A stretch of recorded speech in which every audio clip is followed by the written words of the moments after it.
ജിബിൻ, ഈ കല്ലറ പൊളിച്ചതുമായി ബന്ധപ്പെട്ട എന്തൊക്കെ വിശദാംശങ്ങളാണ് ഇപ്പോൾ സബ് കളക്ടർ പങ്കുവച്ചിട്ടുള്ളത്? ഇനി തുടർ നടപടികൾ എന്തൊക്കെയായിരിക്കുമെന്നാണ് പറഞ്ഞത്?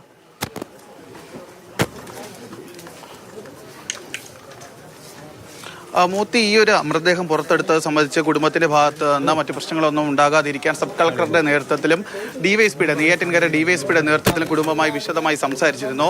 അവരെ കാര്യങ്ങൾ പറഞ്ഞ് പൂർണ്ണമായി ബോധ്യപ്പെടുത്തിയിട്ടുണ്ട്. അതുകൊണ്ടാണ് അവരുടെ ഭാഗത്ത് നിന്ന് മറ്റ് പ്രതിഷേധങ്ങളൊന്നും തന്നെ ഉണ്ടാകാത്തത്. കുടുംബത്തെ കാര്യങ്ങൾ പറഞ്ഞ് ധരിപ്പിച്ചിട്ടുണ്ട്. എന്തായാലും ഇവിടെ നിന്ന് ഈ മൃതദേഹം ഇൻക്വസ്റ്റ് നടപടികൾ പൂർത്തിയാക്കി മെഡിക്കൽ കോളേജിലേക്കാണ് കൊണ്ടുപോയിട്ടുള്ളത്.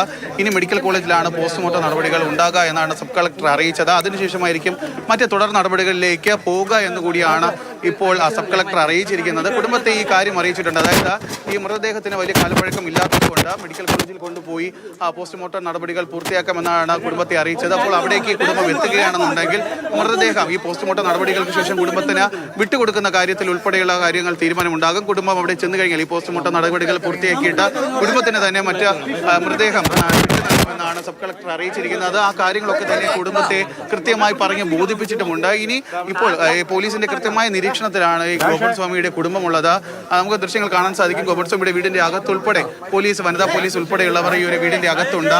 ഈ കുടുംബവുമായി അകത്ത് ഒരു സംഘം പോലീസ് സംസാരിക്കുന്നുണ്ട്. അവരെ കാര്യങ്ങൾ പറഞ്ഞ് ബോധ്യപ്പെടുത്തുന്നുണ്ട്. ഇനി ആശുപത്രിയിലേക്ക് പോകുന്നത്, അവിടെ നടക്കാൻ പോകുന്ന കാര്യങ്ങളെ കുറിച്ചൊക്കെ തന്നെ വിശദമായി തന്നെ കുടുംബത്തെ പറഞ്ഞ് മനസ്സിലാക്കിക്കൊണ്ടിരിക്കുകയാണ്. ഇതിനുശേഷം കുടുംബത്തിന്റെ ഒരു പ്രതികരണം കൂടി നമ്മൾ പ്രതീക്ഷിക്കുന്നുണ്ട്. എന്തായാലും ഗോപൻ സ്വാമിയുടെ കുടുംബം ഈ പോസ്റ്റ്മോർട്ടം നടപടികളുമായി സഹകരിച്ച മെഡിക്കൽ കോളേജ് ആശുപത്രിയിലേക്ക് പോകാൻ തയ്യാറാണോ ഇല്ലേ എന്നുള്ള കാര്യങ്ങളൊക്കെ തന്നെ ഇനി അറിയേണ്ടതുണ്ട്. അത് സംബന്ധിച്ചിട്ടുള്ള വിശദാംശങ്ങളാണ് ഇനി നമുക്ക് ലഭിക്കേണ്ടതുള്ളത്. എന്തായാലും ഇത് സംബന്ധിച്ച് ഈ ഒരു മരണവുമായി ബന്ധപ്പെട്ട കാര്യങ്ങളെ കുറിച്ച് വിശദമായി ഇപ്പോൾ സംസാരിച്ചിട്ടുണ്ട്. അദ്ദേഹം പറയുന്നത് ഇന്ന് രാവിലെയോടുകൂടി തന്നെ ഈ ഒരു നടപടികൾ ഉണ്ടാകുമെന്നുള്ള കാര്യം നേരത്തെ മനസ്സിലാക്കിക്കൊണ്ട് അതിനു വേണ്ടിയിട്ടുള്ള എല്ലാ നടപടികളും ഇന്നലെ രാത്രിയോടുകൂടി തന്നെ ആരംഭിച്ചിരുന്നു. പ്രത്യേകിച്ച് ക്യാമ്പിൽ നിന്നും ഈ ജില്ലയിലെ വിവിധ ഭാഗങ്ങളിൽ നിന്നുള്ള സ്റ്റേഷനിൽ നിന്നുള്ള പോലീസിനെയൊക്കെ തന്നെ ഇങ്ങോട്ടേക്ക് രാത്രിയോടുകൂടി തന്നെ വിന്യസിച്ചിരുന്നു. ഈ രാത്രി കുടുംബത്തിന്റെ ഭാഗത്തു നിന്ന് എന്തെങ്കിലും പ്രതിഷേധം ഉണ്ടാകാതിരിക്കാനുള്ള ക്രമീകരണങ്ങൾ ചെയ്തോ, മറ്റ് സംഘടനകളുടെ ഭാഗത്ത് നിന്ന് പ്രതിഷേധങ്ങൾ ഉണ്ടാകാനുള്ള സാഹചര്യം കണക്കിലെടുത്തുകൊണ്ട് അതൊക്കെ മാറ്റുന്നതിന് വേണ്ടിയിട്ടുള്ള അത്തരത്തിലുള്ള പ്രതിഷേധങ്ങളെ ഉള്ളിലേക്ക് കടത്തിവിടാതിരിക്കാനുള്ള ഉള്ളിലേക്ക് കടത്തിവിടാതിരിക്കാനുള്ള ക്രമീകരണങ്ങളൊക്കെ തന്നെ മുൻകൂട്ടി ചെയ്തിരുന്നു. ഇതിനുശേഷമാണ് രാവിലെയോടുകൂടി ഈ മൃതദേഹം പുറത്തെടുത്തുകൊണ്ടുള്ള പോസ്റ്റ്മോർട്ടം നടപടികൾ ആരംഭിച്ചത്. എന്തായാലും ഈ പോലീസിന്റെയും അതുപോലെ തന്നെ ജില്ലാ ഭരണകൂടം കഴിഞ്ഞ കുറച്ച് ദിവസങ്ങളായി എല്ലാം മുൻകൂട്ടി കണ്ടുകൊണ്ടുള്ള ക്രമീകരണങ്ങളാണ് ചെയ്തുകൊണ്ടിരുന്നത്. അവർ മറ്റു പ്രശ്നങ്ങൾ ഉണ്ടാകാതിരിക്കാൻ, കാരണം ഈ മൃതദേഹം ഇപ്പോൾ ഏകദേശം ഒരാഴ്ചയോളമായി, കഴിഞ്ഞ വ്യാഴാഴ്ച രാവിലെ കുടുംബം പറയുന്നതനുസരിച്ചാണെന്നുണ്ടെങ്കിൽ കഴിഞ്ഞ വ്യാഴാഴ്ച രാവിലെ 11 മണിയോട് കൂടിയാണ് ഗോപൻ സ്വാമി മരണപ്പെടുന്നത്. ഏകദേശം ഒരാഴ്ചയോളം പിന്നിടുകയാണ്. അപ്പോൾ ഇനിയും ഈ മൃതദേഹം ഈ കല്ലറയ്ക്കുള്ളിൽ ഇരുന്ന് കഴിഞ്ഞാൽ അതിന്റെ കാലപ്പഴക്കം വർദ്ധിക്കും. അപ്പോൾ പുറത്തെടുത്ത് ഇൻക്വസ്റ്റ് നടപടികൾ പൂർത്തിയാക്കുന്നതിനും പോസ്റ്റ്മോർട്ടം നടത്തുന്നതിനും ഒക്കെ തന്നെ വളരെയധികം പരിമിതികളുണ്ടാകും. കൃത്യമായ റിസൾട്ട് കിട്ടണമെന്നില്ല.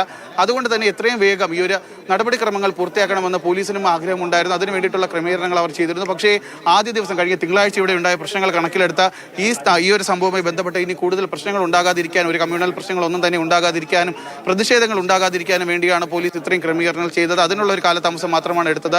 ആ ദിവസം തന്നെ പോലീസ് ഈ പ്രതിഷേധക്കാരെയൊക്കെ തന്നെ വലിയ രീതിയിൽ നേരിടാനും ഒന്നും തന്നെ പോലീസ് തയ്യാറായില്ല. കാരണം വലിയൊരു പ്രശ്നത്തിലേക്ക് അത് പോകാതിരിക്കാൻ വേണ്ടിയിട്ടാണ് പോലീസ് ആ സംയമനമൊക്കെ തന്നെ പാലിച്ചത്. അതിനുശേഷം അവർ കൃത്യമായിട്ടുള്ള ആസൂത്രണം നടത്തി ഈ സംഘടനകളെ, മതസംഘടനകളൊക്കെ തന്നെ കാര്യങ്ങൾ പറഞ്ഞ് മനസ്സിലാക്കി കുടുംബത്തെ കാര്യങ്ങൾ ധരിപ്പിച്ചു.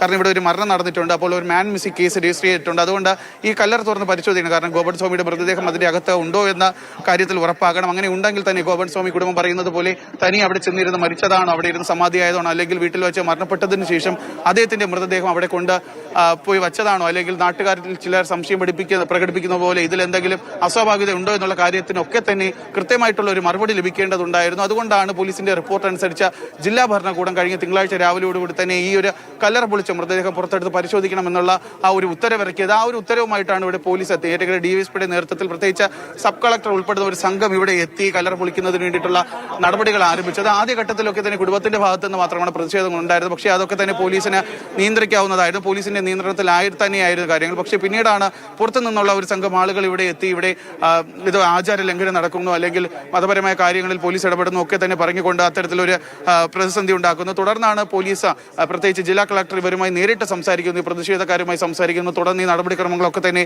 അന്ന് ഈ തിങ്കളാഴ്ച ദിവസം ഉച്ചയോടുകൂടി തന്നെ നടപടികൾ ഇവിടെ താൽക്കാലികമായി നിർത്തിവെക്കുന്നു. ഇതിനുശേഷം വൈകുന്നേരത്തോടുകൂടി തന്നെ എല്ലാവരെയും നെയ്യാറ്റിൻകര പോലീസ് സ്റ്റേഷനിലേക്ക് വിളിച്ചു വരുത്തിക്കൊണ്ടുള്ള ഒരു ചർച്ച ഡിവൈഎസ്പിയുടെ നേതൃത്വത്തിൽ നടത്തുന്നു. ഈ ചർച്ചയ്ക്കൊടുവിൽ തന്നെ ഇത് ജില്ലാ ഭരണകൂടം, പ്രത്യേകിച്ച് ജില്ലാ കളക്ടർ ഇറക്കിയിരിക്കുന്ന ഈ ഒരു നോട്ടീസുമായി ബന്ധപ്പെട്ട് അതായത് കല്ലർ പൊളിക്കണമെന്നുള്ള കാര്യം കുടുംബത്തെയും ഈ സംഘടനകളെ നേരിട്ട് അറിയിച്ചു. അതിനുശേഷം അവർ അത് എന്തൊക്കെ പ്രശ്നങ്ങൾ വന്നാലും ഈ ഒരു കാര്യവും ഈ ഒരു നടപടിക്രമങ്ങളുമായി മുന്നോട്ട് പോകുമെന്ന് ജില്ലാ ഭരണകൂടം കുടുംബത്തെ അറിയിച്ചിരുന്നു. പക്ഷേ ഈ ഹിന്ദു ഐക്യവേദി, VSDP ഉൾപ്പെടെയുള്ള സംഘടനകൾ കുടുംബത്തിന് ഐക്യദാർഢ്യം പ്രഖ്യാപിച്ചിരുന്നു. അവരുടെ നേതൃത്വത്തിലാണ് കഴിഞ്ഞ ദിവസം ഹൈക്കോടതിയിൽ ഒരു ഹർജി സമർപ്പിക്കുകയുണ്ടായി. അതായത് മതപരമായിട്ടുള്ള ഇതവിടെ സമാധി ഇരിക്കുകയാണ്. അപ്പോൾ അതുമായിട്ടുള്ള പൂജകളൊക്കെ തന്നെ പൂർത്തീകരിക്കുന്നതിന് ഏകദേശം 41 ദിവസത്തെ ആചാരങ്ങളുണ്ട്. അപ്പോൾ ഇതിനുള്ളിൽ ഈ കല്ലറ പൊളിക്കാൻ പാടില്ല എന്ന് ഹൈക്കോടതിയിൽ കുടുംബവും ഈ ഹിന്ദു ഐക്യവേദിയുള്ള സംഘടനകൾ ചേർന്നുകൊണ്ട് ഒരു ഹർജി സമർപ്പിച്ചു. പക്ഷേ ആ ഒരു ഹർജിയാണ് ഈ കുടുംബത്തിന് ഏറ്റവും വലിയ തലവേദനയെ മാറിയത്. ഈ ഹർജി പരിഗണിക്കുന്ന സമയത്താണ് ഇതിൽ ഇടപെടാൻ സാധിക്കില്ല, ഈ ഒരു കേസിൽ ഇടപെടാൻ സാധിക്കില്ല എന്ന് ഹൈക്കോടതി പറഞ്ഞത്. കാരണം